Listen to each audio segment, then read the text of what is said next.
अधर्माभिभवात् कृष्णा प्रदुष्यन्ति कुलस्त्रियः स्त्रीषु दुष्टासु वार्ष्णेया जायते वर्णसङ्करः संकरो नरकायैव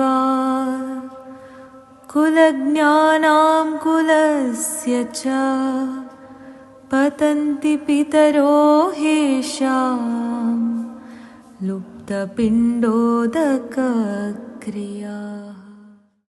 ಹೇ ಕೃಷ್ಣ, ಈ ಯುದ್ಧದಿಂದಾಗುವ ಮಾರಣ ಹೋಮದಿಂದ ಇಡೀ ದೇಶ ವಿಧವೆಯರ ಗೋಳಿನ ಸಂತೆಯಾಗಿ ಬಿಡುತ್ತದೆ.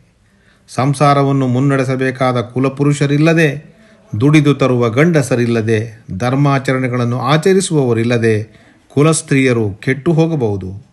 ಸ್ತ್ರೀಯರು ದುಷ್ಟರಾದರೆ, ತಮ್ಮ ಪಾತಿವೃತ್ಯ ಬುದ್ಧಿಯನ್ನು ತೊರೆದರೆ ಸಮಾಜದಲ್ಲಿ ವ್ಯಭಿಚಾರ ಹೆಚ್ಚುವ ಸಾಧ್ಯತೆ ಇದೆ. ವರ್ಣ ಸಂಕರಕ್ಕೆ ಇದರಿಂದ ಆಸ್ಪದವಾಗಬಹುದು. ಇದರಿಂದಾಗಿ ಅನಿಷ್ಟ ಸಂತಾನಗಳು ಜನಿಸಬಹುದು. ಈ ಅನಪೇಕ್ಷಿತ ಮಕ್ಕಳು ಸಮಾಜದಲ್ಲಿ ಹೆಚ್ಚಿ ಯುದ್ಧ ಮತ್ತು ಕ್ಷಾಮದ ಭೀತಿ ತಲೆದೋರುತ್ತದೆ. ವರ್ಣ ಸಂಕರದಿಂದ ಜನಿಸಿದ ಇಂತಹ ಅನಪೇಕ್ಷಿತ ಮಕ್ಕಳು ಸಮಾಜದಲ್ಲಿ ನರಕವನ್ನೇ ಸೃಷ್ಟಿಸಿಬಿಡುತ್ತಾರೆ.